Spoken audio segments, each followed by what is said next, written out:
some of whom are with us in the gallery. I want to make a wholehearted and unequivocal apology for this terrible injustice.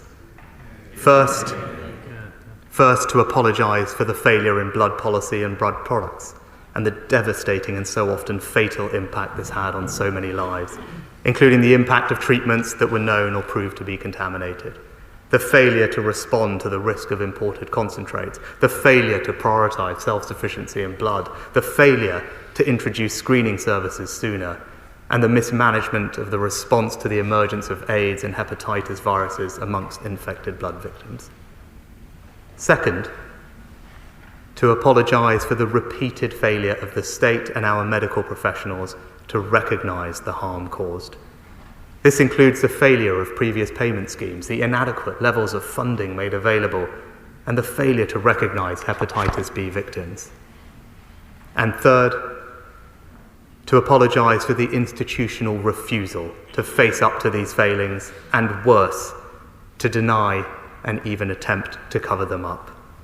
The dismissing of reports and campaigners' detailed representations, the loss and destruction of key documents, including ministerial advice and medical records, and the appalling length of time it took to secure the public inquiry which has delivered the full truth today. Mr. Speaker, layer upon layer of hurt endured across decades.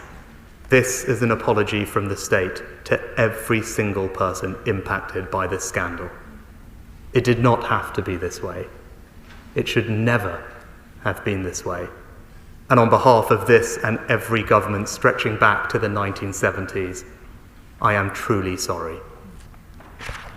Mr. Speaker, today is a day for the victims and their families to hear the full truth acknowledged by all, and in the full presence of that truth, to remember the many, many lost loved ones.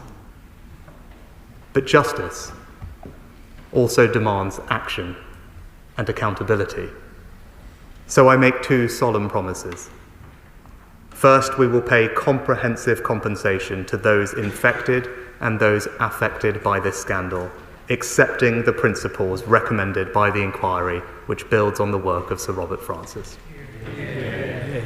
Whatever it costs to deliver this scheme, we will pay it.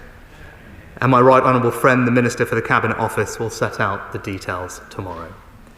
Second, it is not enough to say sorry, pay long overdue compensation, and then attempt to move on. There can be no moving on from a report that is so devastating in its criticisms.